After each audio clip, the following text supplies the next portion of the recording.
Hello बच्चों। तो हम लोगों ने अभी तक 1D मोशन पढ़ा, फिर 2 डायमेंशनल मोशन शुरू किया। तो 2 डायमेंशनल मोशन में एक पार्ट ये भी आता है, प्रोजेक्टाइल मोशन।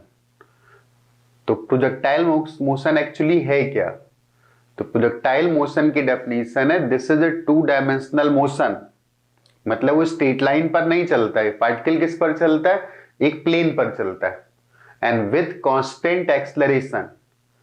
तो जो मोशन 2 डायमेंशनल मोशन होते हैं और जिनका एक्सलरेशन कांस्टेंट रहता है, उन्हें हम लोग बोलते हैं क्या? प्रोजेक्टाइल मोशन बोलते हैं। और यूजुअली हम लोग जब प्रोजेक्टाइल मोशन की बात करते हैं तो ग्रेविटी में करते हैं, क्योंकि ग्रेविटी में अगर छोटी हाइट्स तक की बात की जाती है तो जो ग्रेविटी का एक्सलरेशन है वो कैसा रहता है? वो कांस्टेंट रहता है। तो क्या डेफिनेशन है प्रोजेक्टाइल मोशन की? Projectile motion is a motion in a plane and with constant acceleration, या 2 dimensional motion under constant acceleration is called projectile motion. और 11 के सिलेबस का ऐसा काफी इंपॉर्टेंट पार्ट होता है। जो बोर्ड के एग्जाम्स हैं, जो कॉम्पिटिटिव एग्जाम्स हैं, जेई का है, जेई मेन का है, जेई एडवांस्ड का पेपर है, और जितने भी सारे एग्जाम्स हैं उन सब के लिए टॉपिक बेहद इंपॉर्टेंट है। और कांस्टेंट एक्सलरेशन के जो केसेस हमने पढ़े थे उन्हीं का एक छोटा सा एप्लीकेशन है, काफी इंटरेस्टिंग है। और दूसरा, हम लोगों का काम तो और भी है कि हम चीजों को और इंटरेस्टिंग बनाते हैं, हम चीजों को एक डिफरेंट वे में पढ़ते हैं। तो देखते हैं कि क्या प्रोजेक्टाइल मोशन है, क्या उसकी कैलकुलेशन है, और क्या अच्छे अच्छे शॉर्टकट्स हैं कि चीजें में बहुत बेहतर समझ में आए। राइट, तो स्टार्ट करते हैं। जो प्रोजेक्टाइल मोशन की हम लोग बात करेंगे वो अंडर ग्रेविटी करेंगे, कि जो ग्रेविटी की फील्ड है उसमें अगर कोई पार्टिकल मूव करता है तो उसका मोशन कैसा होगा। तो हम लोग मान लेते हैं कि ये ग्राउंड है। मैंने एक बात बोली थी कि बहुत बड़ी हाइट्स के लिए ये फॉर्मूले या जो कुछ डिस्कशन है वो नहीं लगाएंगे, क्योंकि बड़ी हाइट्स पर जाने पर जी की वैल्यू में चेंजेस आते हैं। तो ये हम लोगों का ग्राउंड हो गया, हॉरिजॉन्टल ग्राउंड। अब सपोज हम लोगों ने एक पार्टिकल को ऊपर की तरफ फेंक दिया होता, वर्टिकली अपवर्ड, तो ये पार्टिकल ऊपर जाएगा और इसी रास्ते से लौट करके वापस आ जाएगा। तो मैं बोलता है कि क्या ये प्रोजेक्टाइल मोशन है? तो यहां पर एक्सलरेशन तो कांस्टेंट है, ग्रेविटी का एक्सलरेशन है जी, वो डाउनवर्ड है और वो कांस्टेंट भी है। लेकिन ये मोशन कैसा है? 2D या 1D? This motion is 1D। और अगर ये मोशन 1D है तो फिर ये मोशन प्रोजेक्टाइल मोशन नहीं है। प्रोजेक्टाइल का मतलब ऐसे प्रोजेक्टेड से ही होता है, बट स्पेसिफाई कर दिया गया वहां पर कि अगर कोई मोशन 2D में हो रहा है और कांस्टेंट एक्सलरेशन है तो उनको हम लोग पढ़ेंगे कि वो मोशन सारे प्रोजेक्टाइल मोशन है। प्रोजेक्टाइल मोशन जरूरी नहीं ग्रेविटी में हो, इलेक्ट्रिक फील्ड में हो सकता है। इस साल जो जे एडवांस में क्वेश्चन पूछा उसने प्रोजेक्टाइल मोशन पूछा, लेकिन इलेक्ट्रिक फील्ड से पूछा। राइट, तो कोई जरूरी नहीं ग्रेविटी में ही प्रोजेक्टाइल मोशन होते हैं, प्रोजेक्टाइल मोशन कहीं भी हो सकते हैं। तो फिलहाल ये मोशन क्या प्रोजेक्टाइल मोशन है? नहीं है, क्योंकि ये 1D मोशन है विद कांस्टेंट एक्सलरेशन। तो अब देखते हैं कि फिर प्रोजेक्टाइल मोशन क्या आ रहा होगा। तो हम लोग इसको थोड़ा डिफरेंट तरीके से फेंकते हैं। तो अब की बार हम लोगों ने क्या किया, एक पार्टिकल को किसी एंगल पर फेंक दिया। तो यहां पर पार्टिकल था और इसको हम लोगों ने एक वेलोसिटी दे दी u। अगर सारी बातों को प्रॉपरली सुनते जाओगे समझ समझ के तो चीजें क्लियर हो जाएंगी, कुछ भी रटना नहीं पड़ेगा और प्रोजेक्टाइल मोशन का क्वेश्चन गलत नहीं होगा, ये मेरी गारंटी। राइट, और इस रीजन हम लोग अर्थ के सरफेस पर हैं, ग्राउंड पर हैं, तो हमें पता है कि नीचे की तरफ एक एक्सलरेशन एग्जिस्ट कर रहा है, और वो एक्सलरेशन कितना है? वो एक्सलरेशन जी है। एक्सलरेशन का काम क्या होता है? Acceleration produces velocity and velocity produces displacement. तो एक्सलरेशन अगर डाउनवर्ड है तो पक्का डाउनवर्ड वेलोसिटीज और आ रही होंगी और डाउनवर्ड डिस्प्लेसमेंट भी आ रहे होंगे। तो अगर कोई एक्सलरेशन नहीं होता तो ये पार्टिकल सीधा इसी लाइन पर आगे चला गया होता। अगर एक्सलरेशन नहीं होता तो ये पार्टिकल सीधा इसी लाइन पर आगे मूव कर गया होता। क्या इतनी बात क्लियर हो गई? लेकिन एक्सलरेशन होने की वजह से क्या होगा? एक्सलरेशन होने की वजह से ये कुछ नीचे भी आएगा। तो ऐसे में पता है कि एक पार्टिकल को देखो, ट्राई करते हैं, इस पेन को फेंकता हूं इस तरीके से, ऐसे, तो ये पेन कुछ ऐसे चला, क्योंकि एक्सलरेशन किधर चला रहा था? नीचे चला रहा था। तो केवल अगर वेलोसिटी होती तो इसी लाइन पर आगे चला जाता, लेकिन ड्यू टू एक्सलरेशन वो नीचे भी आता चला जा रहा है। तो कुल मिलाकर के उसका जो मोशन हमने ऑब्जर्व किया वो मोशन कुछ ऐसा ऑब्जर्व किया। जिस पॉइंट से फेंका था उसको हम लोग ओ मान लेते हैं, और जिस पॉइंट पर वापस गिरा करके उस पॉइंट को मान लेते हैं कि दिस इज सपोज ए। तो ये हम लोगों का हो गया प्रोजेक्टाइल मोशन इन ग्रेविटी। क्या ये 2 डायमेंशनल मोशन है? यस। और क्या ये मोशन कांस्टेंट एक्सेलरेशन से हो रहा है? यस। तो पहले बहुत कन्वेंशनल बातें करूंगा, लेकिन बाद में बहुत अच्छी बातें भी सिखाऊंगा तुम्हें, कि जो हमें जैसे पढ़ाया जाता है पहले हम लोग वैसे ही पढ़ लेते हैं।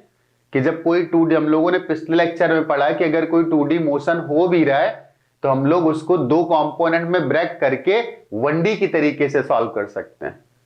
लेकिन मैं फिर कुछ बातें और बताऊंगा कि जब 2D के लिए सारे फॉर्मूले तो डायरेक्टली 2D में भी सॉल्व कर सकते हैं, या और अच्छे अच्छे कुछ शॉर्टकट्स और अच्छे अच्छे कुछ ट्रिक्स आ रहे होंगे। एक्चुअली ट्रिक्स नहीं, वो कॉन्सेप्ट्स हैं। वो कॉन्सेप्ट हमें सीधे आंसर देते हैं। तो पहले मैं कन्वेंशनल तरीके से प्रोजेक्टाइल मोशन की सारी डिटेल डिस्कस करूंगा, लेकिन बाद का जो पार्ट होगा वो सबके लिए बहुत बेहद जरूरी होगा, इंटरेस्टिंग होगा। वो हमें एक डिफरेंट आउटलुक देगा इस मोशन के बारे में, चीजों को टैकल करने के लिए। तो सबसे पहले हम लोग क्या करते हैं, जैसा कि हम लोगों ने पढ़ा कि टू डायमेंशनल मोशन को हम लोग 1D में कन्वर्ट कर सकते हैं, लेकिन 2 डायरेक्शंस परपेंडिकुलर होनी चाहिए। तो इसको बोलते हैं प्रोजेक्शन स्पीड, और इसको बोलते हैं एंगल ऑफ प्रोजेक्शन। तो ये जो एंगल आ रहा होगा, इस एंगल को हम लोगों ने मान लिया कि दिस एंगल इज थीटा। तो इस वेलोसिटी के 2 कंपोनेंट कर लेते हैं। उसके लिए हम लोग क्या करते हैं, इसको मान लेते हैं कि ये x डायरेक्शन है, और इसको मान लेते हैं ऊपर वाली कि ये वाली जो डायरेक्शन है वो सपोज y डायरेक्शन है। तो इस वेलोसिटी के अगर हम लोग 2 कंपोनेंट्स करें, कौन से कंपोनेंट मैंने बताया था? कंपोनेंट तो बहुत सारे हो सकते हैं। एक वेक्टर को रिजॉल्व करेंगे, एक प्लेन में 2 हो सकते हैं, 3 हो सकते हैं, 4 हो सकते हैं, छोटे हो सकते हैं, बड़े हो सकते हैं। लेकिन हम लोग बात करेंगे रेक्टेंगुलर कंपोनेंट की, क्योंकि रेक्टेंगुलर कंपोनेंट्स होते हैं परपेंडिकुलर, एक इधर है तो एक ऊपर है। और जब रेक्टेंगुलर कंपोनेंट करेंगे तब बोलेंगे कि 2 परपेंडिकुलर डायरेक्शंस इंडिपेंडेंट होती हैं। तो जब इस डायरेक्शन को सॉल्व करेंगे तो इस डायरेक्शन से हमें कोई भी लेना देना नहीं होगा, कोई मतलब नहीं होगा। और जब वर्टिकल डायरेक्शन को सॉल्व करेंगे तो इससे कोई मतलब नहीं होगा।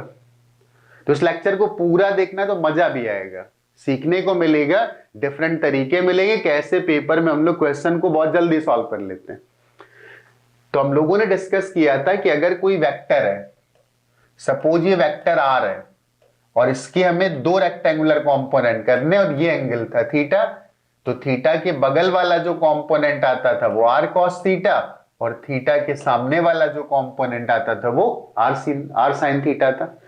तो इसके भी 2 कंपोनेंट करते हैं। तो एक कंपोनेंट आ गया ये, and this is you cos theta, और एक दूसरा जो कंपोनेंट आ गया ये वाला, तो इसको हम लोग यहां पर ड्रॉ कर लेते हैं, and this is u sin theta.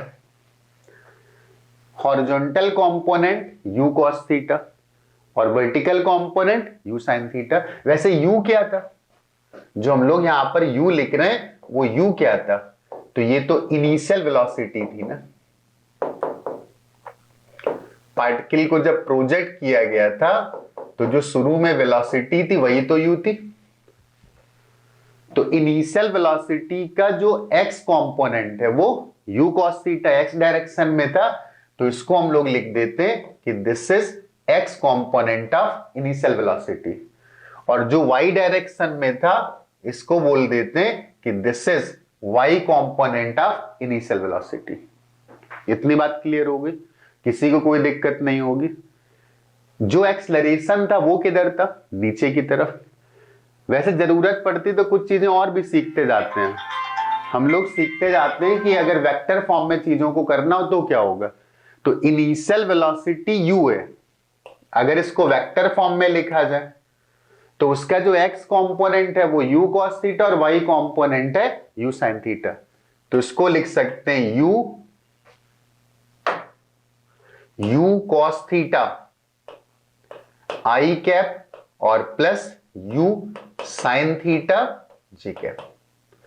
तो अगर हम लोग इनिशियल वेलोसिटी को वेक्टर फॉर्म में लिखेंगे तो u cos theta i cap plus u sin theta j cap. कैसे डिस्कस किया था, ये इनिशियल वेलोसिटी वेक्टर था और ये इन दो वेक्टर्स का रिजल्टेंट था। इस वेक्टर की जो लेंथ है वो u cos थीटा और डायरेक्शन i कैप है। इस वेक्टर की जो लेंथ है वो u sin थीटा और डायरेक्शन j कैप है। तो इन दोनों को ऐड कर देंगे तो हमें क्या मिल जाएगा, तो हमें u मिल जाएगा। तो इनिशियल वेलोसिटी वेक्टर तो हमें समझ में आ गया। अगर एक्सलरेशन को लिखा जाए वेक्टर फॉर्म में तो जो एक्सलरेशन था उसका मैग्नीट्यूड कितना था, g, लेकिन डायरेक्शन किधर थी, नीचे। ऊपर की डायरेक्शन पॉजिटिव y डायरेक्शन है तो नीचे की डायरेक्शन नेगेटिव y डायरेक्शन होगी। तो ये आ जाएगा माइनस जी जे कैप। तो जो इनिशियल वेलोसिटी वेक्टर है उसको हम लोग कार्टेशियन सिस्टम में लिख सकते हैं u vector equal to u cos theta i plus u sin theta j। और अगर एक्सलरेशन इसका लिखा जाएगा तो एक्सलरेशन का मैग्नीट्यूड कितना था, g, डायरेक्शन क्या थी, नीचे की तरफ, और पॉजिटिव y डायरेक्शन किधर है, ऊपर। तो नीचे कौन सी हुई, नेगेटिव y डायरेक्शन, और नेगेटिव y डायरेक्शन का यूनिट वेक्टर क्या होता है, माइनस जे कैप होता है। तो जो एक्सलरेशन है वो माइनस जी जे कैप होगा। तो ये तो हम लोगों ने वेक्टर फॉर्म में लिख दिया। हम 1D मोशन का अगर मान करके सॉल्व करते हैं तो हम लोगों ने सीखा था कि वहां पर हमारा काम केवल प्लस माइनस से चल जाता है। तो एक बात पहले और समझते हैं, एक्सलरेशन का x डायरेक्शन में कंपोनेंट कितना है, तो x डायरेक्शन में कोई भी एक्सलरेशन नहीं है, और एक्सलरेशन का जो y डायरेक्शन का कंपोनेंट है वो कंपोनेंट है g, रादर माइनस g है। तो एक्सलरेशन केवल किस डायरेक्शन में एग्जिस्ट कर रहा है, y डायरेक्शन में एग्जिस्ट कर रहा है। तो यहां से हमें एक बात पता चल गई, अगर हम लोग केवल 1D मान करके सॉल्व करें एक्स एक्सिस के अलॉन्ग, जो कि कर सकते हैं, सीख चुके हैं, तो एक्स डायरेक्शन में कोई भी एक्सलरेशन ना होने की वजह से इस मोशन में पार्टिकल की एक्स डायरेक्शन की वेलोसिटी में कोई भी चेंज नहीं आएगा। क्या एक्स डायरेक्शन में कोई एक्सलरेशन है, नहीं है, तो क्या एक्स डायरेक्शन की वेलोसिटी में कोई चेंज आएगा, वो भी नहीं आएगा। तो एक्स डायरेक्शन में जो वेलोसिटी है वो कैसी रहेगी, कांस्टेंट रहेगी। तो पार्टिकल इस पाथ पर मूव करता रहेगा लेकिन उसकी एक्स डायरेक्शन की जो वेलोसिटी है वो कांस्टेंट रहेगी, और कितनी रहेगी, u cos थीटा रहेगी। तो जब ये पार्टिकल यहां पर पहुंचेगा या कहीं भी पहुंचेगा तो उसकी एक्स डायरेक्शन की वेलोसिटी कितनी होगी, u cos थीटा। जब ये हाईएस्ट पॉइंट पर पहुंचेगा तब भी कितना होगा, u cos थीटा। यहां पर पहुंचेगा तब भी कितना होगा, u cos थीटा। गिरने के जस्ट पहले तब भी कितना होगा, u cos थीटा। इसका मतलब पार्टिकल की x डायरेक्शन की जो वेलोसिटी है वो कैसी रहेगी, वो कांस्टेंट रहेगी, लेकिन y डायरेक्शन की वेलोसिटी बदलेगी। और क्यों बदलेगी, क्योंकि y डायरेक्शन में एक्सलरेशन था और एक्सलरेशन किधर था, वो नीचे की तरफ था। तो एक बात हमें क्लियरली समझ में आ गई कि x डायरेक्शन में पार्टिकल की वेलोसिटी में कोई भी चेंज नहीं आएगा। जब हम लोगों ने पार्टिकल को फेंका था तो इस टाइम को हम लोग मान लेते हैं कि ये वाला जो टाइम था वो टाइम था 0, और जब ये पार्टिकल वापस ग्राउंड पर गिरा तो इस टाइम को मान लेते हैं कैपिटल T। इसका मतलब पार्टिकल कैपिटल T टाइम तक हवा में रहा, उड़ता रहा, फ्लाई करता रहा। तो इसीलिए इस टाइम को बोल दिया जाता है कि this is called time of flight. तो टाइम ऑफ फ्लाइट का मतलब है कि पार्टिकल कितनी देर तक हवा में उड़ता रहा। कितनी बात क्लियर होगी? तो कैपिटल टी हम लोगों का टाइम ऑफ फ्लाइट है। अब हम लोग सबसे पहले ये कैलकुलेट करते हैं कि पार्टिकल कितनी देर तक हवा में रहा।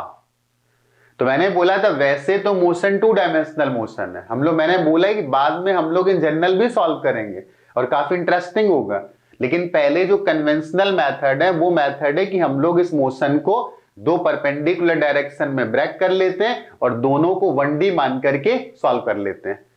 तो हमें टाइम अगर निकालना है तो हम लोग वाई एक्सिस के लॉन्ग सॉल्व करते हैं, क्योंकि टाइम इस बात पर डिपेंड करेगा क्या एक्सेलरेशन है, हॉरिजॉन्टल डायरेक्शन में तो कुछ बदल ही नहीं रहे, जो वेलोसिटी पहले थी वही वेलोसिटी हमेशा रहती। तो हम लोग इस मोशन को वाई एक्सिस के अलोंग सॉल्व करते हैं। ध्यान से देखना, सिर्फ हमें वाई एक्सिस काउंट करनी, क्योंकि जब एक डायरेक्शन में काम करते हैं तो उसके परपेंडिकुलर डायरेक्शंस के कंपोनेंट से कोई लेना देना नहीं होता है।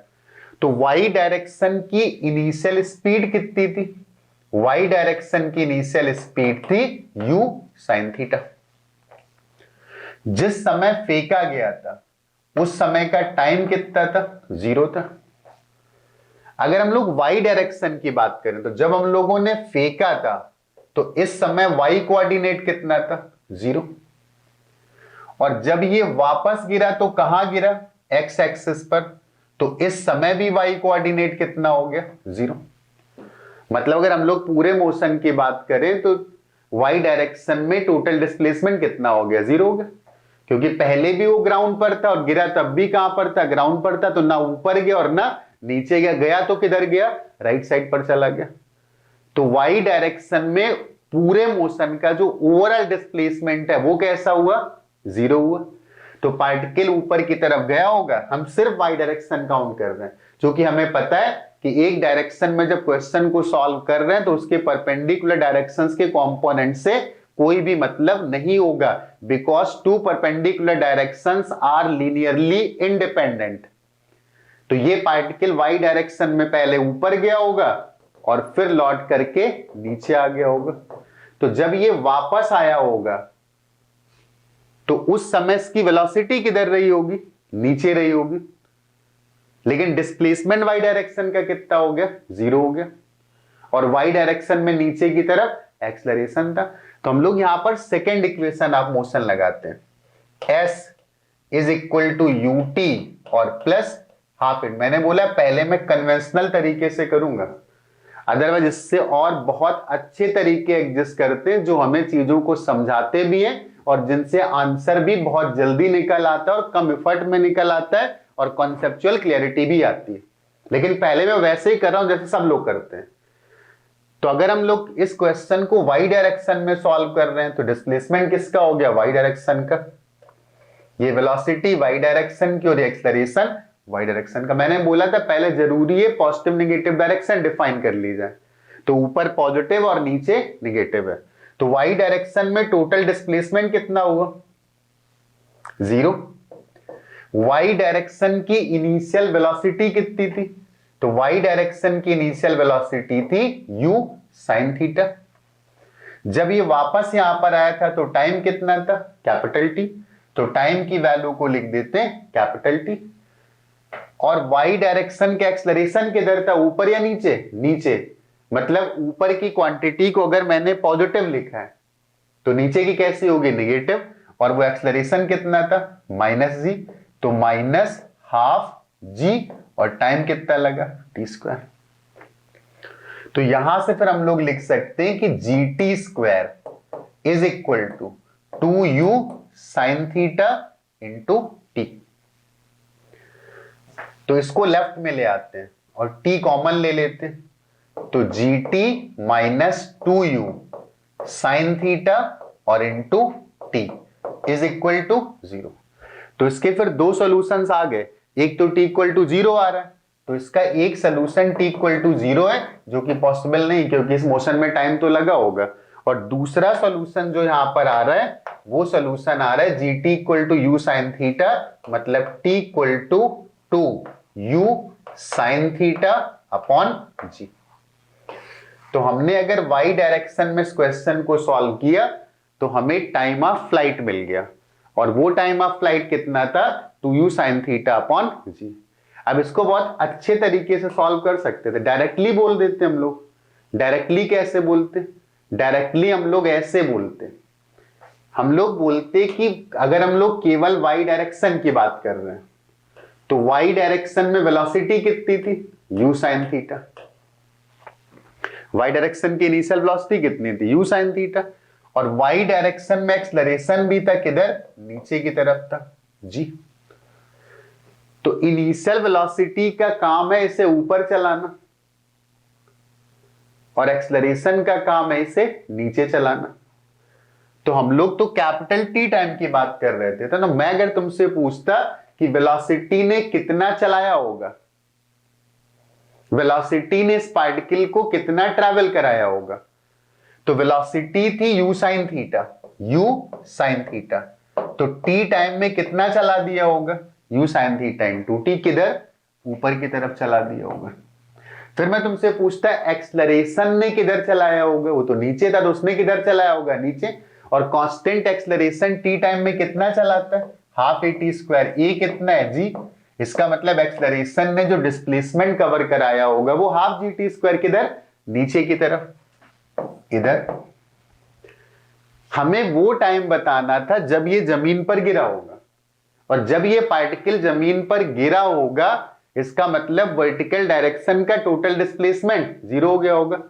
इसका मतलब क्या निकला, इसका मतलब निकला कि वेलोसिटी ने जितना ऊपर चलाया होगा उतना एक्सलरेशन ने नीचे गिरा दिया होगा, तो टोटल डिस्प्लेसमेंट हो गया होगा 0। तो हम लोग डायरेक्टली बोल सकते हैं कि वेलोसिटी ने ऊपर चलाया था u sin theta into T, और एक्सलरेशन ने नीचे गिरा दिया हाफ जी टी स्क्वायर। और अगर दोनों बराबर हो गए तो नेट डिस्प्लेसमेंट 0, जितना ऊपर गया उतना नीचे आ गया। Is that okay? इसको सॉल्व कर लेंगे तो एक t कैंसिल हो जाएगा और यहां से t की वैल्यू आ गई 2u sin theta upon g। ये तरीका ज्यादा अच्छा था। हमें सेकेंड इक्वेशन एक्चुअली कभी यूज ही नहीं करनी चाहिए, सीधे इतना सोचना चाहिए वेलोसिटी ने कितना चला है, एक्सलरेशन ने कितना चला है, दोनों का वेक्टर सम कर दो। कितनी बात क्लियर होगी? एक और तरीका देखते हैं। यहां पर हम लोग अभी टाइम ऑफ फ्लाइट पर उलझे हुए हैं। अब केवल फॉर्मूले पूछता होता तो सब पढ़ने की जरूरत क्या थी, 3-4 फॉर्मूले होते, रट लो, सबके नंबर आने से नहीं आएंगे। उन टॉपिक को समझना जरूरी है, उनकी अंडरस्टैंडिंग, उनकी डेप्थ जरूरी है। तो अगर कोई क्वेश्चन फ्रेम करेगा तो हम लोग उसको कर पाएंगे। अब इसको एक डिफरेंट एंगल से देखते हैं। हम लोगों ने पार्टिकल को प्रोजेक्ट किया, ये ग्राउंड था, और पार्टिकल को हम लोगों ने u की वेलोसिटी से प्रोजेक्ट किया, और ये एंगल ऑफ प्रोजेक्शन था थीटा। और जो यहां पर एक्सलरेशन एग्जिस्ट कर रहा था इस रीजन में, वो एक्सलरेशन था डाउनवर्ड, और वो एक्सलरेशन था g।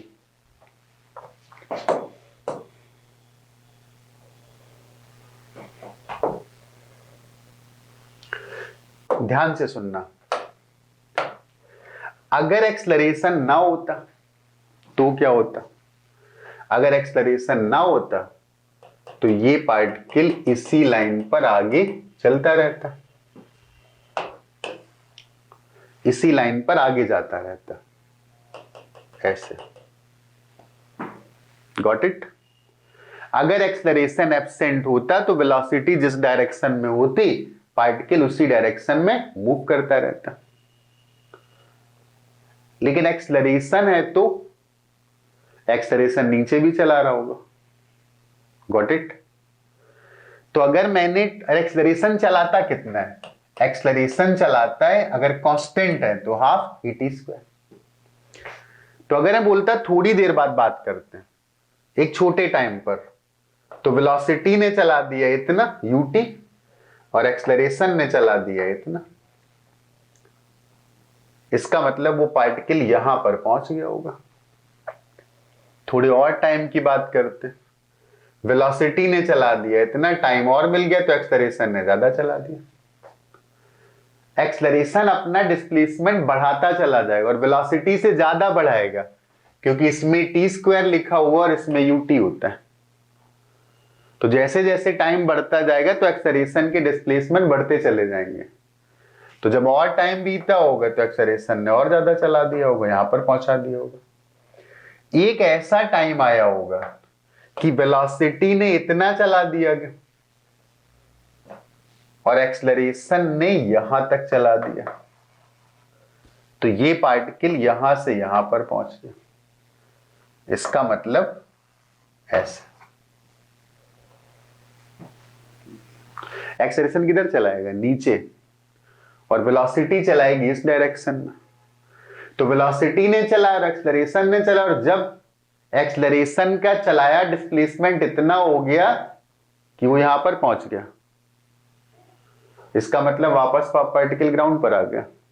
और वापस पार्टिकल ग्राउंड पर आ गया तो एक पूरा प्रोजेक्टाइल मोशन कंप्लीट हो गया, मतलब एक टाइम पीरियड कंप्लीट हो गया, एक टाइम ऑफ फ्लाइट कंप्लीट हो गया। Got it? इससे अगर हम लोग कैलकुलेट करें टाइम पीरियड तो भी आ जाएगा। फिर से देखना, ये ग्राउंड था, पार्टिकल को एक वेलोसिटी दे दी और वो वेलोसिटी थी u, और एंगल ऑफ प्रोजेक्शन था थीटा, और पार्टिकल ने इस पाथ पर मूव किया होगा ऐसे। तो मैं ऐसे बोल सकता हूं कि अगर केवल वेलोसिटी होती तो ये पार्टिकल ऐसे चलता रहता, फाइनली यहां पर से पहुंचना, तो एक्सेलरेशन ने तो नीचे चलाया होगा, तो एक मैं डिस्प्लेसमेंट ये बना देता हूं। अगर एक्सेलरेशन ने इतना डिस्प्लेसमेंट दे दिया किसी टाइम पर और ये वेलोसिटी का डिस्प्लेसमेंट था, तो टोटल डिस्प्लेसमेंट ये आ जाएगा, मतलब फाइनली पार्टिकल यहां पर गिरेगा। और जब जमीन पर गिरा था तो हम लोगों ने माना था कि टाइम टी हो चुका है, कैपिटल टी, और पहले टाइम कितना था, 0 था। तो इस कैपिटल टी टाइम में वेलोसिटी ने कितना चला दिया होगा, वेलोसिटी ने चला दिया होगा ut, और एक्सेलरेशन ने कैपिटल टी टाइम में गिरा कितना दिया होगा, हाफ gt²। ये तरीका अगर समझ में आ जाएगा तो बहुत सारे क्वेश्चन देखो और सॉल्व करो, आगे बढ़ो। और नहीं तो कंपोनेंट करते रहो, इक्वेशंस लिखते रहो, वैल्यू पुट करते रहो, टाइम वेस्ट करते रहो, और फिर बोलते रहो कि मेरा पेपर छूट गया, पूरे क्वेश्चन अटेम्प्ट नहीं कर पाया। तो वर्क हार्ड से कहीं ज्यादा इंपॉर्टेंट होता है वर्क स्मार्ट, राइट? अगर ये सिचुएशन है कि वेलोसिटी का डिस्प्लेसमेंट और एक्सेलरेशन का डिस्प्लेसमेंट दोनों मिलाकर के हॉरिजॉन्टल हो जाए, इसका मतलब पार्टिकल ग्राउंड पर पहुंच चुका है, तो इतनी देर में एक टाइम ऑफ फ्लाइट कंप्लीट हो गया होगा, राइट? अब हम लोग कैपिटल टी कैलकुलेट कर सकते हैं। कैसे? ये लेंथ कितना था, ut, तो उसका ये कंपोनेंट कितना आएगा, ut cos थीटा, और ये वाला कंपोनेंट कितना आएगा, ut sin थीटा, और ये हमें पता था हाफ gt²। सॉल्व करो तो वही आ जाएगा। अगर हम लोग सॉल्व करते हैं इसको, टी कैंसिल हुआ तो यहां से टी की वैल्यू कितनी आ गई, टी की वैल्यू आ गई 2u sin थीटा अपॉन जी। एक और अच्छी चीज शायद तुम्हें दिख रही हो, अगर खुली आंखों से देख रहे हो तो एक चीज दिख रही होगी, इसे हम लोग बोलते हैं रेंज। हॉरिजॉन्टल डायरेक्शन में जितना डिस्टेंस चल जाता है दैट इज कॉल्ड रेंज। तो ये जो क्वांटिटी लिखी है ये रेंज लिखी हुई है, रेंज को हम लोग बोल देते हैं r। तो फिर यहां से हम लोग रेंज r को लिख सकते हैं ut cos थीटा। टी की वैसे कुछ और नहीं लिखा है, घुमा फिरा के बोलोगे तो वही लिखा है u cos theta into T. Horizontal direction में कोई भी एक्सेलरेशन नहीं था, और जब एक्सेलरेशन नहीं होगा तो कौन चलाएगा, वेलोसिटी चलाएगी, और वेलोसिटी कितनी थी, u cos थीटा थी। टाइम कितना था, कैपिटल टी था, तो कैपिटल टी टाइम में वेलोसिटी ने चलाया होगा u cos theta into T, और टी की हम लोग वैल्यू पुट कर देते हैं u cos theta into 2u sin theta upon G. तो ये u इंटू यू तो u² हो गया, और बचा 2 sin theta into cos theta upon जी। और 2 sin थीटा कॉस थीटा क्या होता है, sin 2 थीटा। तो this is u² sin of 2 theta upon G. तो हमें साथ में रेंज भी मिल गया। तो प्रोजेक्टाइल मोशन ग्रेविटी में हो रहा है तो उस केस में जो रेंज की वैल्यू आ रही होगी वो u square sine 2 theta upon जी, और टाइम ऑफ फ्लाइट भी हमको मिल गया कितना, 2u sine theta upon G. तो दो डिस्कशन तो हम लोगों ने कर लिए, रेंज का और टाइम ऑफ फ्लाइट का। एक चीज यहां पर, वैसे बहुत सारी चीजें पूछी जा सकती है, एक चीज यहां पर और बोलता है, मैक्सिमम कितनी ऊंचाई तक जाएगा, जिसको बोलते हैं मैक्सिमम हाइट। तो अब हमको पता करना है कि मैक्सिमम हाइट कितनी होगी। तो अगर मैं बोलता मैक्सिमम हाइट तक पहुंचने का टाइम, जैसे लोग डायरेक्टली बोल देते कि आधा टाइम लगेगा, लेकिन उसके पीछे कोई लॉजिक भी तो होना चाहिए। पार्टिकल को हम लोगों ने ऐसे प्रोजेक्ट किया और पार्टिकल ऐसे गया और इस ओ पॉइंट से चला और ए पॉइंट पर आकर के गिर गया और मैक्सिमम हाइट उसने कवर करी यहां तक। तो इसको मान लेते हैं कि ये कोई सी पॉइंट लिखा हुआ है, उसकी जो इनिशियल वेलोसिटी थी वो u थी और एंगल ऑफ प्रोजेक्शन की वैल्यू थीटा थी। तो ये जो ग्राउंड से सबसे ज्यादा ऊंचाई पर पहुंचता है तो उसी को लिख देते हैं एच मैक्स, मैक्सिमम हाइट। तो हमें ये भी पता करना है। तो पहले मैं एक बात और पता कर लेता हूं कि 0 से स्टार्ट किया था उसने और जब गिरा था तो उस समय का टाइम था कैपिटल टी। तो जब ये हाईएस्ट पॉइंट पर होगा तो उस समय का टाइम कितना आ रहा होगा। वैसे लोग बोलते हैं जितना जाने में लगा होगा उतना ही लौटने में, लेकिन लॉजिक क्या उसके पीछे, तो लॉजिक भी तो जरूरी। तो लॉजिक हम लोग दे देते हैं जो हम लोग पहले काइनेमेटिक्स में बता चुका हूं, जितना टाइम ऊपर जाने में लगेगा उतना ही लौटने में लगेगा। कैसे, सुनना। अगर हम लोग इस वेलोसिटी के जो दो कंपोनेंट करे थे वो देखते हैं, ऊपर का कंपोनेंट कितना आया था u sin थीटा और ये कंपोनेंट कितना आया था u cos थीटा, और एक्सेलरेशन किधर था, वो तो नीचे की तरफ था। अगर हम लोग वर्टिकल वेलोसिटी का ग्राफ बनाएं टाइम के साथ, वर्टिकल वेलोसिटी का टाइम के साथ ग्राफ बनाते हैं, मतलब VT curve,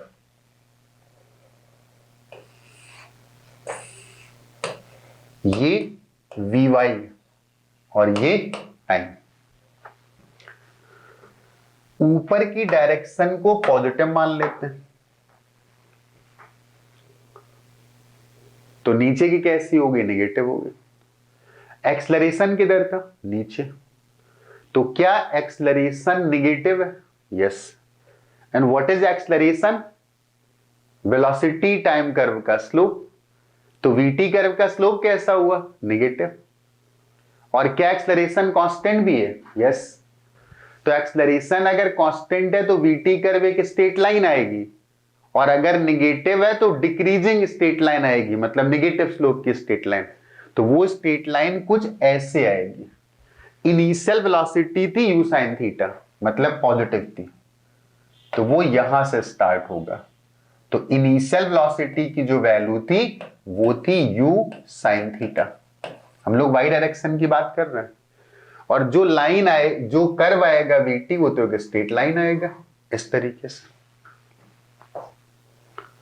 got it. Logic दे रहा हूं कि क्यों जाने का टाइम और लौटने का टाइम बराबर है।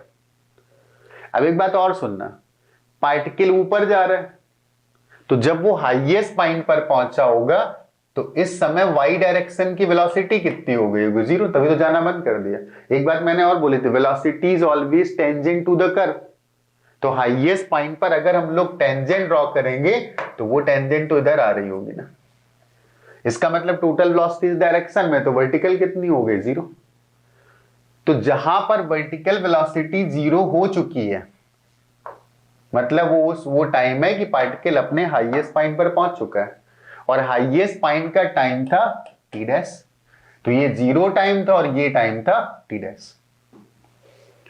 जब लौट के आया होगा तो कौन सा टाइम होगा, तो वो टी टाइम था, कैपिटल टी। लेकिन मैं एक बात बोल सकता हूं कि जितना ऊपर गया था उतना ही लौट के भी आया।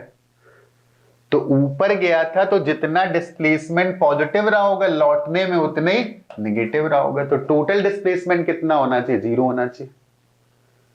तो जितना पॉजिटिव डिस्प्लेसमेंट है उतना ही निगेटिव भी होना चाहिए। इसका मतलब, और डिस्प्लेसमेंट है क्या, वीटी कर्व का एरिया, तो इस वाले पार्ट का एरिया और इस वाले पार्ट का एरिया सेम होने चाहिए। 90 एक एंगल था तो इसका भी एक एंगल 90 था, ये दोनों एंगल बराबर थे तो ये वाले भी बराबर, तो इन दोनों ट्रायंगल के सारे एंगल तो सेम हो गए और एरिया भी बराबर होना चाहिए। इसका मतलब दोनों ट्रायंगल सेम होने चाहिए, और दोनों ट्रायंगल अगर सेम होने चाहिए तो ये वाली लेंथ और ये वाली लेंथ बराबर, मतलब दोनों टाइम बराबर होने चाहिए। और ये टी डैश था तो ये भी टी डैश होगा, तो this will be 2t dash. तो टी डैश की जो वैल्यू आ गई वो t/2 आ गई। अब लॉजिक समझ में आया तो कोई भी आंसर दो लॉजिक से दो, क्यों, यही नहीं कि रट लिया हमने, ऊपर जाता है उतना ही टाइम लगता है जितना नीचे आने में लगता है। नो, हमारे पास एक प्रॉपर लॉजिक होना चाहिए और वो लॉजिक हमें मिल गया। तो हमें अगर टाइम पता चल गया तो चीजें और भी आसान हो जाएंगी। तो हाईएस्ट पॉइंट तक पहुंचने का जो टाइम था वो टाइम ऑफ फ्लाइट का आधा था। फिलहाल हमें एच मैक्स निकालना है, और एच मैक्स है क्या, this is vertical displacement, vertical maximum displacement, vertical direction का मैक्सिमम डिस्प्लेसमेंट है। तो मैंने बोला था कि 2D मोशन है तो क्या फर्क पड़ता है, उसको कन्वर्ट कर लो, किसमें कन्वर्ट कर लो, 2 1D मोशन में कन्वर्ट कर लो। तो मैं y डायरेक्शन में इसको सॉल्व कर लेता हूं। तो y डायरेक्शन में पार्टिकल की इनिशियल वेलोसिटी कितनी थी, u sin थीटा, और y डायरेक्शन में जब ये हाईएस्ट पॉइंट पर पहुंचा होगा तो वेलोसिटी कितनी हो गई होगी, 0। एक्सेलरेशन किधर था, नीचे की तरफ, कितना था, g, और y डायरेक्शन में तब डिस्प्लेसमेंट कितना हो चुका होगा, h मैक्स हो चुका होगा। तो हमारी थर्ड इक्वेशन डील करती initial velocity, final velocity, displacement और एक्सेलरेशन के साथ, वो सारी चीजें यहां पर दी गई। तो हम लोग यहां पर लगा देते थर्ड इक्वेशन, और वो है v square is equal to you square plus 2as। किस डायरेक्शन की लगा रहे हैं, y डायरेक्शन के लिए। तो y डायरेक्शन की फाइनल स्पीड, y डायरेक्शन की इनिशियल स्पीड, y डायरेक्शन का एक्सेलरेशन और y डायरेक्शन का डिस्प्लेसमेंट। मैंने बोला था यहां पर साइन का बहुत इंपॉर्टेंट रोल होता है।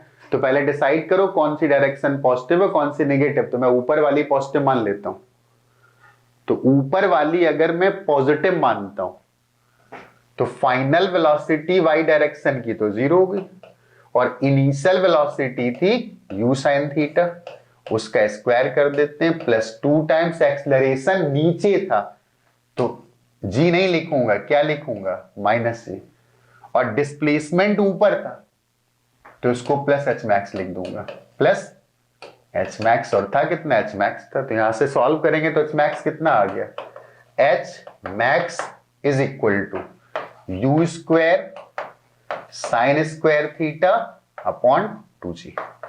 तो हमें अभी तक 3 बातों का ज्ञान हो चुका है, टाइम ऑफ फ्लाइट कितना है, रेंज कितना है, और मैक्सिमम हाइट कितनी।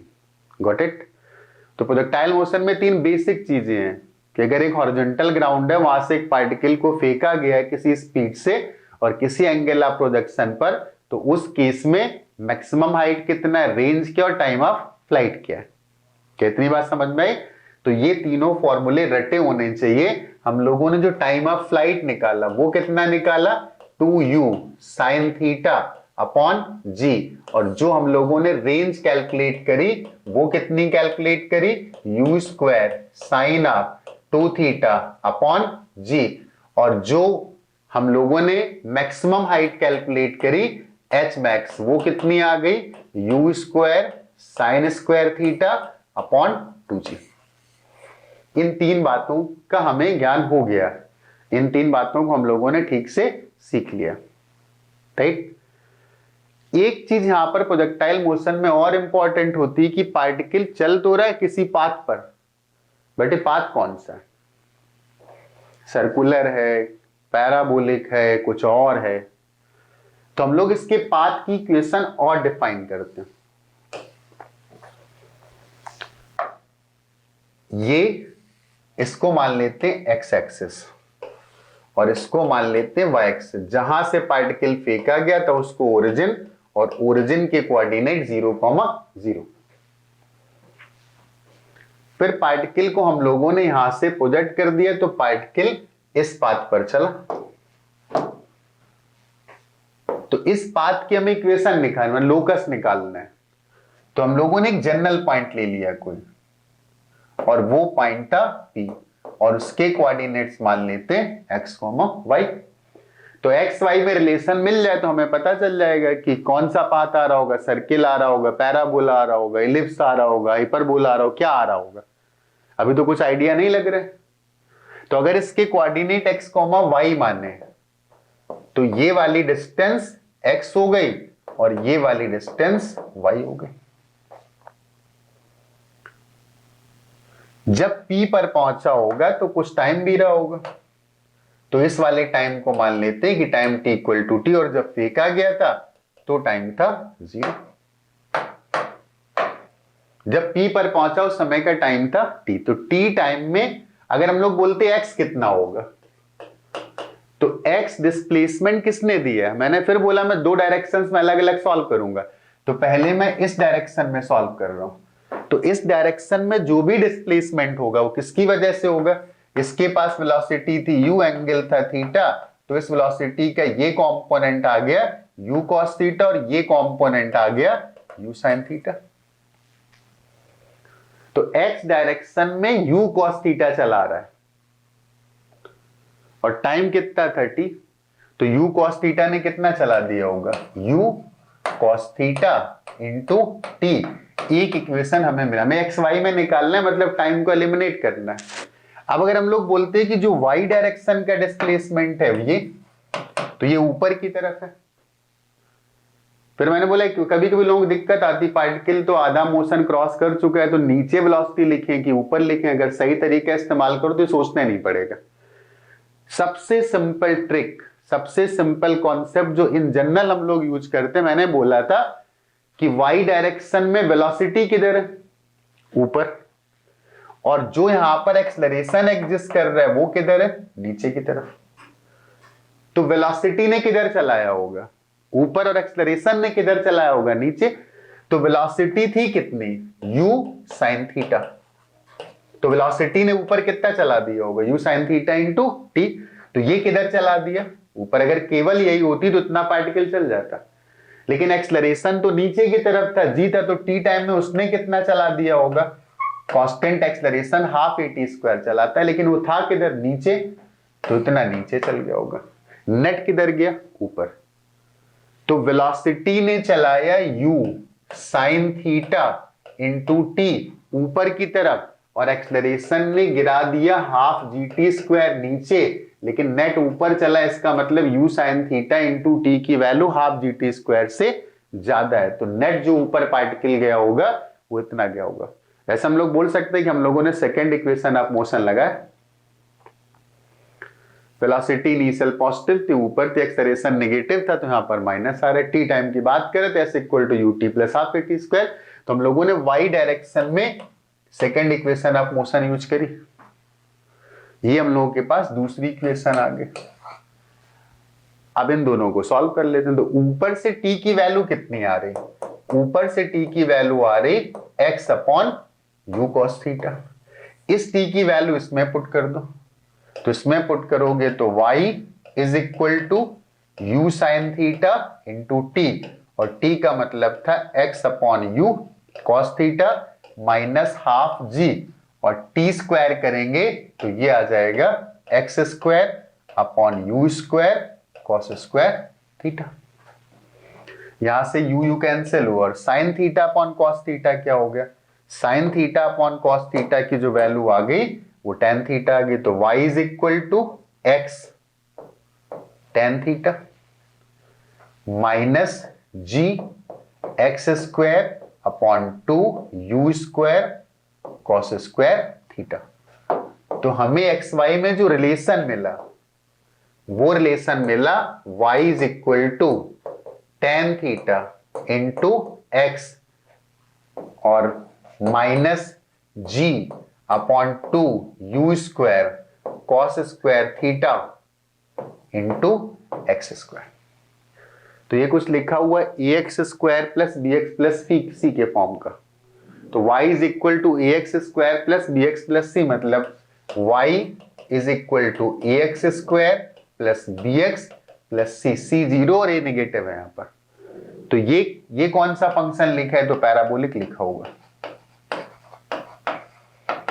इसका मतलब किसी पार्टिकल को ग्रेविटी में अगर किसी एंगल से प्रोजेक्ट करते हो जो कि 90 के बराबर नहीं है, तो पार्टिकल पैराबोलिक पाथ पर मूव करता है, और उस पाथ की इक्वेशन इस सर्टेन केस के लिए y equal to x tan theta minus gx² upon 2u² cos square theta. अब ये पॉजिटिव इसलिए होगा क्योंकि थीटा 0 और 90 के बीच में, तो x का कोएफिशिएंट पॉजिटिव है, लेकिन x² का जो कोएफिशिएंट है वो नेगेटिव आ रहा है।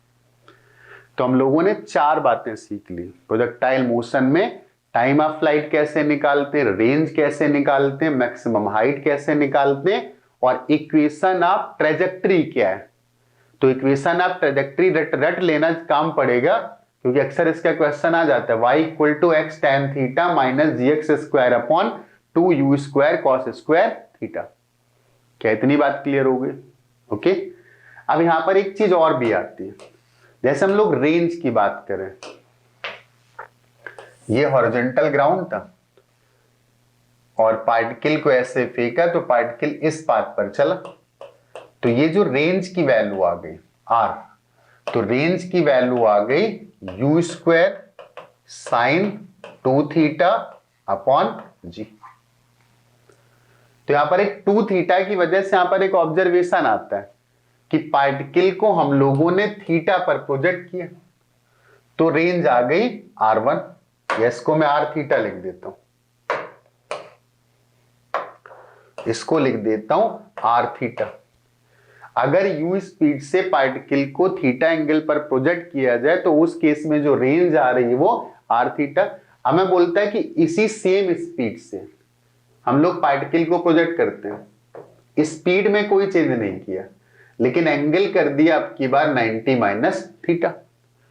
तो अब हम लोग बोलते हैं कि अब रेंज कितनी आएगी, तो range at 90 minus theta is equal to u² sine of 2, और थीटा की वैल्यू थी अब की बार 90 minus theta upon g।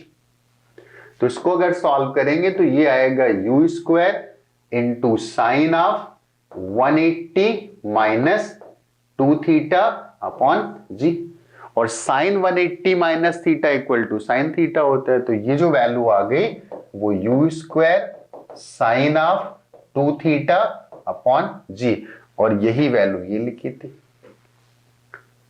Complementary angles पर रेंज की वैल्यू सेम आती है। तो यहां से हम लोग बोल सकते हैं कि अगर हम पार्टिकल को थीटा पर प्रोजेक्ट करते हैं तो जो भी रेंज आएगी वही रेंज 90 माइनस थीटा पर भी आएगी। मतलब अगर हम लोग पार्टिकल को 30 पर प्रोजेक्ट करते हैं और पार्टिकल को 60 पर प्रोजेक्ट करते हैं तो रेंज सेम आएगी। पार्टिकल को 10 डिग्री पर प्रोजेक्ट करते हैं और पार्टिकल को 80 डिग्री पर प्रोजेक्ट करते हैं तो भी रेंज सेम आएगी। एक बात और, जैसे अक्सर क्या होता है हम लोग जैवलिन फेंकते हैं, भाला फेंकते हैं, तो टारगेट होता है कि मैक्सिमम दूरी पर पहुंचे, मतलब रेंज को मैक्सिमाइज करना है। तो रेंज मैक्सिमाइज कैसे हो सकती? पहली बात तो तुम पूरी ताकत लगाओगे। अगर तुमसे बोला जाए गोला फेंकना है, स्फीयर फेंकना है, तो सबसे पहला पॉइंट होगा कि सबसे पहले पूरी ताकत लगाएंगे, क्योंकि पूरी ताकत लगाएंगे तो बड़ी वेलोसिटी देंगे। वो तो तुम्हारी क्षमता है कि तुम किसी ऑब्जेक्ट को कितनी मैक्सिमम स्पीड दे सकते हो। इसके बाद भी एक चीज डिपेंड करेगी, किस एंगल पर फेंका। तो हमें रेंज को अगर मैक्सिमाइज करना है तो रेंज के लिए जो फॉर्मूला था r is equal to u² sine of 2 theta upon G. तो ये तो हम पहले ही मैक्सिमाइज कर लेंगे, क्योंकि हमें जीतना है, हमें ज्यादा फेंकना था, तो हम पहले तो पूरी ताकत लगाएंगे। तो वो तो मैक्सिमम जो तुम्हारी स्पीड मैक्सिमम जो दे सकते हो वो तुमने मैक्सिमाइज कर दिया, जी तो फिक्स था। तो रेंज के मैक्सिमम होने का सिंपल सा मतलब है कि ये वाली क्वांटिटी मैक्सिमम होनी चाहिए। तो साइन थीटा जब साइन 2 थीटा जब मैक्सिमम होगा तभी तो रेंज भी मैक्सिमम होगी, और हमें पता है साइन थीटा की मैक्सिमम वैल्यू होती 1, तो इसकी वैल्यू मैक्सिमम आ सकती है 1। तो यहां से बोल सकता हूं कि रेंज की जो मैक्सिमम वैल्यू आ जाएगी वो आ जाएगी u²/g। लेकिन कब आएगी, किस एंगल पर? तो साइन 2 थीटा इक्वल टू 1, इसका मतलब 2 थीटा की वैल्यू 90 डिग्री, तो थीटा की वैल्यू 45 डिग्री आएगी। तो जब हम पार्टिकल को ग्राउंड से 45 डिग्री के एंगल पर फेंकेंगे तो उस केस में जो रेंज आएगी वो मैक्सिमम आएगी। अब यहां पर कुछ डिस्प्यूट्स तुम्हें फील होंगे, जैसे तुम जैवलिन फेंकते हो, भाला फेंकते हो, तो तुम कहोगे कि नहीं वो भाले का एंगल तो चेंज कर देता है, 45 नहीं होता।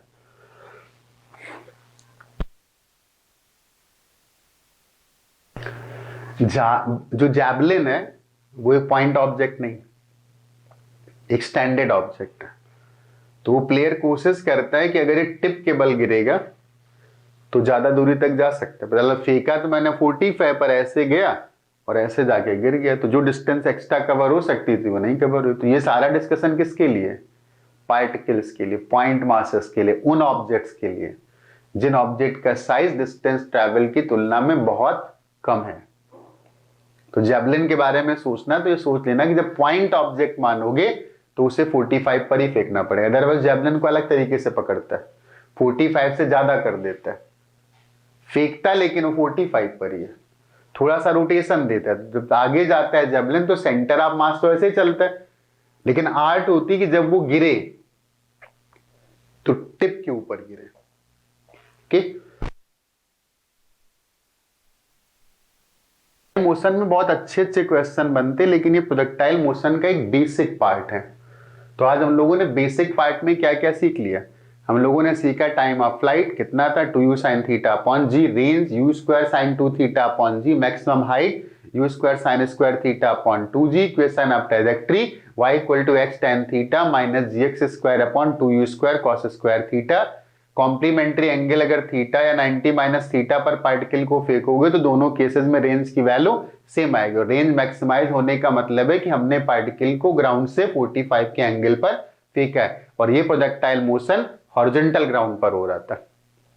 कॉन्सेप्ट यही रहेंगे, हो सकता है वो इंक्लाइन प्लेन पर कोई प्रोजेक्टाइल की बात कर दे, या किसी क्लिप्स से किसी पार्टिकल को फेंकता है तब भी प्रोजेक्टाइल मोशन होगा। अगर मैं छत पर खड़ा हूं और यहां से एक पार्टिकल फेंका है तो ऐसे गिरेगा, तो this motion is also 2D motion and this motion is under constant acceleration, तो this motion is also called projectile motion. तो बहुत टाइप किया, मैं एक इंक्लाइन प्लेन पर बैठा हूं और मैंने ऐसे पार्टिकल को फेंका तो पार्टिकल ऐसे चला, तो ये भी तो प्रोजेक्टाइल मोशन है।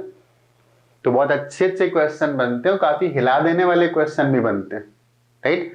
तो उन क्वेश्चंस भी आएंगे अच्छे अच्छे क्वेश्चंस पे। फिलहाल क्या बेसिक पार्ट क्लियर हुआ?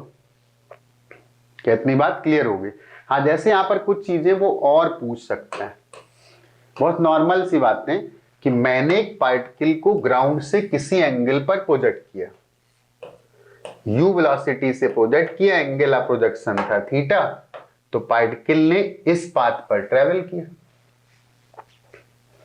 हमने सब कुछ तो निकाल लिया। अगर हमसे ये पूछता है किसी मोमेंट पार्टिकल कहीं पर है, किस जगह पर है, तो इस समय इसकी वेलोसिटी हॉरिजॉन्टल के साथ क्या एंगल बनाएगी? तो velocity is always tangent to the curve. तो जो भी वेलोसिटी इस समय आएगी उस वेलोसिटी को मैं v' बोल देता हूं, और हमसे पूछा है कि इस समय इसका ये वाला एंगल कितना आ रहा होगा, तो कैसे निकालेंगे? अब ये वेलोसिटी होने का मतलब है कि इसके पास एक तो रही होगी कौन सी, हॉरिजॉन्टल वेलोसिटी जो कभी नहीं बदलती, कौन सी, u sin θ, और एक आ गई होगी नीचे की तरफ ऐसे। ये वाली वेलोसिटी अगर हम लिख दें तो हमें अल्फा मिल जाएगा। कैसे? क्योंकि हम लोग यहां से लिख सकते हैं tan alpha is equal to perpendicular upon base. तो ये वाली वेलोसिटी को हम लोग मान लेते हैं कि ये सपोज vy है, v' तो v' अपॉन u cos θ। अब डायरेक्शन हमने बता दी नीचे की तरफ है, तो हमें केवल मैग्नीट्यूड लिखना, याद रखना। तो कैसे करना चाहिए? फर्स्ट इक्वेशन को यूज करने का सबसे अच्छा तरीका v equal to u plus a t. Vertical direction की इनिशियल वेलोसिटी कितनी थी? u साइन थीटा थी। और वर्टिकल डायरेक्शन में एक्सलरेशन किधर था? डाउनवर्ड था। और कितना था? g था। यहां पर जब पार्टिकल पहुंचा है तो टाइम t है। तो एक्सलरेशन क्या करता है? इतनी वेलोसिटी तो बनाता है। ये तो उसके पास पहले से ही थी। और ये वेलोसिटी किसने बनाई? एक्सलरेशन ने। तो जो उसके पास था वो है, और एक्सलरेशन ने जो बना दिया वो और हो गया। तो इसके पास वर्टिकल वेलोसिटी पहले थी कितनी? इसके पास वर्टिकल वेलोसिटी थी u sin थीटा। और t टाइम में एक्सलरेशन ने नीचे बना दिया होगा कितना? gt। लेकिन जब आधा मोशन क्रॉस कर जाएगा तो पार्टिकल तो नीचे चल रहा होगा। इसका मतलब ये वाली वेलोसिटी इससे बड़ी होगी, तभी तो नेट डाउनवर्ड आएगी। तो नेट डाउनवर्ड वेलोसिटी कितनी आ गई? gt minus you sine theta. तो इसकी वैल्यू हमें मिल गई। ये कितना? gt minus you sine theta और अपॉन यू कॉस थीटा। तो अगर हमें कोई टाइम देता है तो उस टाइम पर हम लोग बता सकते हैं कि उस समय उसके पास वेलोसिटी जो भी होगी उसका हॉरिजॉन्टल के साथ एंगल कितना होगा। क्या इतनी बात क्लियर हो गई? राइट। और अगर हमें टाइम पता है, ये पता है, ये पता है, तो हम स्पीड ही बता सकते हैं कि टोटल स्पीड कितनी आ रही होगी। राइट। अब यहां पर एक अच्छा सा क्वेश्चन है, एक डिस्कशन जो बहुत इंपॉर्टेंट, मैंने बोला था उन चीजों, इस प्रोजेक्टाइल मोशन को एक डिफरेंट एंगल से पढ़ने की जरूरत है। तो जैसे मैंने बोला कि इन जनरल ट्रीट करो, ये डिस्कशन थोड़ा गौर से सुनना। वैसे सारी बातें तुम गौर से सुन लो, अच्छी बात है, बट ये जरूर गौर से सुनना, थोड़ा अपना कंसंट्रेशन बढ़ा लेना। हम लोगों ने पार्टिकल को जब प्रोजेक्ट किया था तो वेलोसिटी दी थी u और एंगल दिया था थीटा। हमें ये बताना है कि टोटल वेलोसिटी का एंगल चेंज कैसे होगा। ये सब 2D 1D में ब्रेक करके नहीं, जनरल बताना है। एक्सलरेशन जी था, पता है किधर था? नीचे की तरफ। तो हम लोग के पास वेलोसिटी और एक्सलरेशन नीचे पता है कि नीचे की तरफ। हमें बताना है एंगल कैसे चेंज होगा वेलोसिटी का। तो वेलोसिटी इनिशियल तो फिक्स थी। अच्छा डिस्कशन है, ध्यान से सुनना। इनिशियल वेलोसिटी फिक्स थी, ये मान लेता हूं कि this is our initial velocity. और एक्सलरेशन अपनी वेलोसिटी बना बना के पार्टिकल को और दे रहा होगा। तो जब थोड़ा टाइम बीता होगा तो एक्सलरेशन ने इतनी बना दी होगी gt1। फिर थोड़ा टाइम और बीता होगा,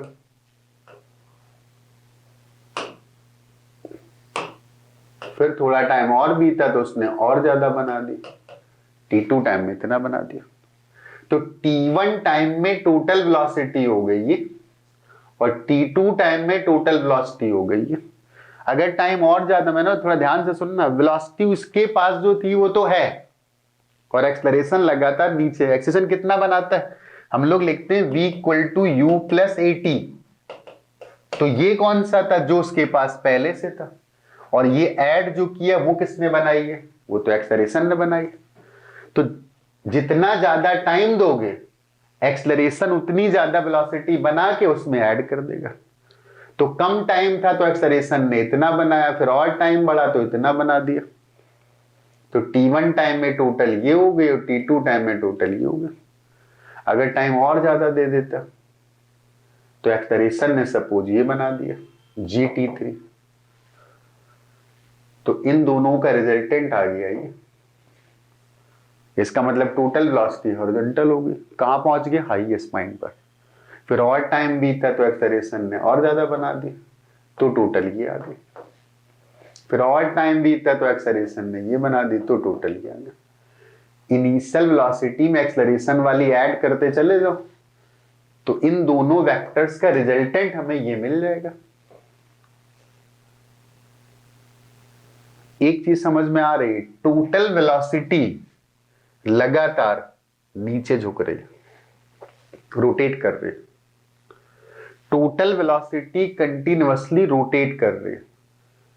और एक टाइम ऐसा आएगा, अगर मान लो ग्राउंड नहीं होता, वैसे तो जमीन से जाके टकरा जाएगा, बोलता आगे खाई है बहुत गहरी, तो टाइम के साथ एक्सेलरेशन की वेलोसिटी हो जाएगी बहुत बड़ी, तो रिजल्टेंट वेलोसिटी बहुत बड़े टाइम के बाद एक्सेलरेशन के पैरेलल हो जाएगी। अगर कोई मोशन यूनिफॉर्म एक्सेलरेशन का है और पार्टिकल बहुत देर चल गया, तो पार्टिकल एक्सेलरेशन के पैरेलल चलने लगेगा। अगर अर्थ के एटमॉस्फेयर के बाहर से हम कोई पार्टिकल अर्थ के एटमॉस्फेयर में छोड़ देते हैं तो वर्टिकली गिरता है। रीजन क्या कि पहले तो पार्टिकल चल रहा होगा ऐसे, लेकिन एक्सेलरेशन लगातार अपनी डायरेक्शन में वेलोसिटी ऐड कर रहा होगा। एक टाइम ऐसा आएगा, बहुत बड़ा टाइम हो जाएगा, तो एक्सेलरेशन की बनाई वेलोसिटी इतनी बड़ी हो जाएगी, इनिशियल उसके कंपैरेटिवली नेग्लिजिबल होगी, तो पार्टिकल एक्सेलरेशन की डायरेक्शन में चलेगा। तो ये बात क्लियर हो गई कि पार्टिकल अगर बहुत देर तक किसी कांस्टेंट एक्सेलरेशन के रीजन में मूव करता है, तो एक्सेलरेशन उस वेलोसिटी को अपनी तरफ घुमाते घुमाते परमानेंटली पूरी तरीके से अपनी तरफ रोटेट करा ले जाएगा। और प्रोजेक्टाइल मोशन में साफ साफ दिखता भी है, पार्टिकल पहले इस डायरेक्शन थी, फिर ये थी, फिर ऐसे हो गए, फिर ऐसे हो गए, फिर ऐसे हो गए, लगातार वेलोसिटी रोटेट कर रही। तो यहां से एक तरीका और था कि हम लोग हाईएस्ट पॉइंट तक का टाइम निकाल लें। तो हाईएस्ट पॉइंट पर क्या हुआ होगा, इस बात को मैं एक बार फिर से डिस्कस कर रहा हूं, काफी इंपॉर्टेंट बात है, ध्यान से सुनना है इसको, कि पार्टिकल के पास ये इनिशियल वेलोसिटी थी और ये थी u, और एक्सेलरेशन ने थोड़े टाइम में इतनी बना दी होगी t1 टाइम में, तो जो टोटल वेलोसिटी आ गई होगी वो टोटल वेलोसिटी ये आ गई होगी। इसका मतलब वेलोसिटी थोड़ी सी झुक गई, ऐसे गया फिर ऐसे हो गया, फिर हम लोगों ने एक्सेलरेशन को और टाइम दिया gt2, तो जो टोटल वेलोसिटी आ गई वो ये आ गई। और टाइम मिला उसने इतना बना दिया, टोटल ये आ गया। और टाइम मिला उसने इतना बना दिया, टोटल ये आ गया। और टाइम मिला उसने इतना बना दिया, तो टोटल वेलोसिटी, क्योंकि टोटल तो इन दोनों का वेक्टर सम है, तो जो टोटल वेलोसिटी है वो लगातार एक्सेलरेशन की तरफ टर्न होती चली जा रही है। तो अगर हम लोग यहां तक सॉल्व करते कि इनिशियल वेलोसिटी u थी और एक्सेलरेशन ने बना दी gt और टोटल हो गई हॉरिजॉन्टल, तो हॉरिजॉन्टल कहां पर होती है, हाईएस्ट पॉइंट पर। इसका मतलब ये जो रिप्रेजेंटेशन है वो हाईएस्ट पॉइंट का, और इसको हमने मान लिया थीटा, तो हम लोग यहां से सीधे साइन थीटा लिख देते, sine theta is equal to gt upon u, perpendicular upon hypotenuse. तो यहां से टाइम कितना आ गया, u sine theta upon g, highest point तक का टाइम आ गया, और जितना हाईएस्ट पॉइंट तक का टाइम था उतनी लौटने का टाइम था, तो उसका डबल कर दोगे तो टोटल टाइम आ गया t equal to 2u sine theta upon g। चीजों को एक डिफरेंट एंगल से देखने की जरूरत है, कितनी बात क्लियर हुई, राइट। एक सवाल में यहां पर और पूछता, अगर ये डिस्कशन समझ में आया या और समझना और क्लियर करना है तो वो प्रॉब्लम सॉल्व करते हैं। मेरा क्वेश्चन है कि पार्टिकल की वेलोसिटी कितनी देर बाद एक्चुअल वेलोसिटी के परपेंडिकुलर हो जाएगी। तो उसके पहले एक चीज और समझना कि हम लोगों ने जो अभी डिस्कशन किया था, तो ये इनिशियल वेलोसिटी थी और हाईएस्ट पॉइंट तक पहुंचे तब ये वाली वेलोसिटी हो गई, तो जितना टाइम हाईएस्ट पॉइंट तक जाने का लगा होगा उतने लौटने का, तो ये टाइम था gt डैश। तो अगर टाइम इतना और मिल जाए तो यहां तक आ जाओगे, तो ये भी और gt डैश आ जाएगा, तो टोटल जो वेक्टर आ जाएगा वो 2gt डैश, मतलब g capital T time of flight. तो फाइनल वेलोसिटी ऐसे आ जाएगी। तो पहले एंगल अगर थीटा था तो बाद का एंगल भी थीटा होना पड़ेगा, गॉट इट। थोड़ी बुद्धि लगेगी यार, अब कॉम्पिटिटिव एग्जाम की अगर तैयारी करे, सीखना चाहते हो तो ये तो करना पड़ेगा। अब वही फॉर्मूला रट लिया, हो गई फिजिक्स, सर बोलते हो नंबर नहीं आते, सेलेक्ट नहीं होते, तो खुद ही जो करोगे वही तो मिलेगा ना। बुद्धि खोलो, फिजिक्स समझो क्या है, और बड़ी सिंपल है, वेक्टर के साथ हम डील कर रहे हैं। एक बात हमें समझ में आ रही है, ये थी इनिशियल वेलोसिटी, ये डायरेक्शन किसकी थी, इनिशियल वेलोसिटी की थी, u वेक्टर। फाइनल वेलोसिटी अगर ये वाला केस था ग्राउंड वाला, ये वाला, तो मैं बोल सकता हूं कि फाइनल वेलोसिटी और इनिशियल वेलोसिटी के बीच में जो मैक्सिमम एंगल आ सकता है वो 2 थीटा आ सकता है, उससे ज्यादा नहीं आएगा। Got it. अगर हॉरिजॉन्टल ग्राउंड पर पार्टिकल को मैंने फेंका तो फिर हम लोग एक बात बोल सकते हैं, अगर हमने 30 डिग्री पर फेंका होता, अगर हमने 30 डिग्री पर फेंका होता और फिर हमसे पूछा जाता कि कब वेलोसिटी इनिशियल वेलोसिटी के साथ 90 डिग्री बना लेगी, तो 90 बनाएगी नहीं, क्योंकि इनिशियल वेलोसिटी ये है, ये, और फाइनल वेलोसिटी ज्यादा से ज्यादा यहां तक जा सकती है, तो दोनों ऐड कर देंगे तो 30-30 हो जाएगा 60। तो हमसे अगर एक क्वेश्चन पूछा जाता है कि पार्टिकल को हम लोगों ने 30 डिग्री के एंगल पर प्रोजेक्ट किया और ग्राउंड से टकराने के पहले कितनी देर बाद फाइनल वेलोसिटी और इनिशियल वेलोसिटी के बीच का एंगल 90 डिग्री हो जाएगा, तो हमारा आंसर होगा कि वो हो ही नहीं सकता है। वो तभी हो सकता है कि जब एंगल ऑफ प्रोजेक्शन की वैल्यू 45 से बड़ी, तब तो 90 हो सकता है, अदरवाइज नहीं हो सकता। Got it. तो मान लेता हूं कि एंगल की वैल्यू 45 से बड़ी है। फॉर एग्जाम्पल ये हॉरिजॉन्टल ग्राउंड था, पार्टिकल को हम लोगों ने u की स्पीड से फेंका और ये थीटा था, और मैंने बोल दिया थीटा की वैल्यू 45 से बड़ी है। और अब हमसे पूछा गया है कि कितनी देर बाद इस पार्टिकल की वेलोसिटी इनिशियल वेलोसिटी के साथ 90 डिग्री का एंगल बनाने लगेगी। तो एक तरीका तो ये था कि पार्टिकल के पास वेलोसिटी थी ये, जिसका मैग्नीट्यूड था u, और फाइनल वेलोसिटी इसके परपेंडिकुलर है, तो वैसे बना लेते हैं। हमसे पूछा ही है कि कितनी देर बाद फाइनल वेलोसिटी इनिशियल के साथ 90 डिग्री का एंगल बनाने लगेगी। इट मींस एक्सेलरेशन ने जो वेलोसिटी बनाई होगी वो इतनी बना दी होगी।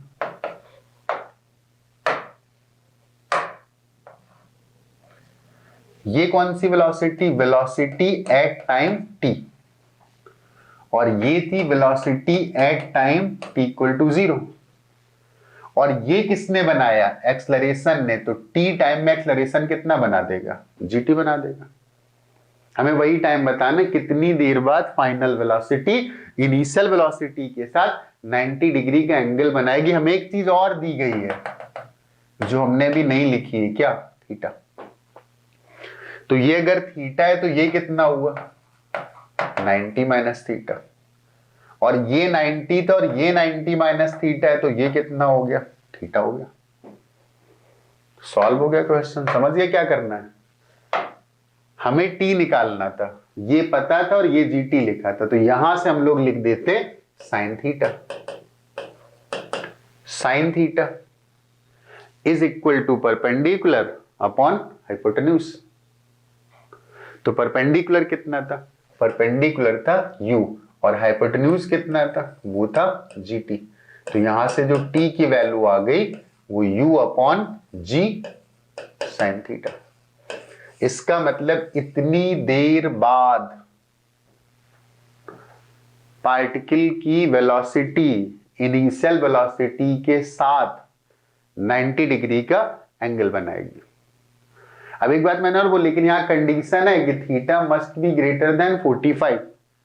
मान लो हम लोग फॉर्मूला निकाल ले तो लिख के चले आते, तो कैसे क्रॉस चेक करते कि सही था।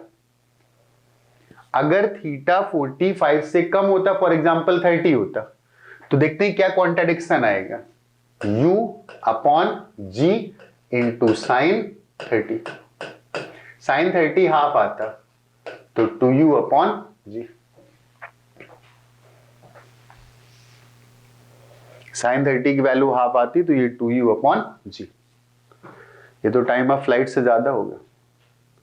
टाइम ऑफ फ्लाइट कितना होता है, 2u साइन थीटा अपॉन जी, और इसके अकॉर्डिंग साइन थीटा 1 आ गया। टाइम ऑफ फ्लाइट भी लिखेंगे तो 2u sine theta upon g, time of flight कितना आएगा 2u साइन थीटा अपॉन जी, और साइन थीटा की मैक्सिमम वैल्यू 1 है तो इससे बड़ा हो गया, तो ये तो हो ही नहीं सकता अगर हॉरिजॉन्टल ग्राउंड की बात कर रहे हैं तो। अदरवाइज कोई खाई होती है तो वो तो बढ़ते ही चला जाता। Got it? तो एक डिफरेंट पर्सपेक्टिव है इन चीजों को, अगर नहीं समझ में आता लेक्चर फिर दोबारा देखो, लेकिन ये समझना बहुत जरूरी है ताकि हम प्रोजेक्टाइल मोशन की डेप्थ में जा सके, क्योंकि प्रोजेक्टाइल मोशन से जब क्वेश्चन पूछा जाता है तो कभी कभी फंसने के चांसेस भी रहते हैं। वो केवल फॉर्मूले पर बिलीव करके चले जाना कि हम लोगों ने time of flight, range, maximum height, equation of trajectory, ये सारे फॉर्मूले रट लिए और फिर एग्जाम का कोई क्वेश्चन हमसे सॉल्व होगा तो नहीं, अंडरस्टैंडिंग होगी, फिर अच्छा क्वेश्चन पूछा जाएगा तो सॉल्व होगा। Got it? आई थिंक मजा आ गया होगा। जब समझ में आता है तो मजा आता है, तो थोड़ा सा डेप्थ में जाने को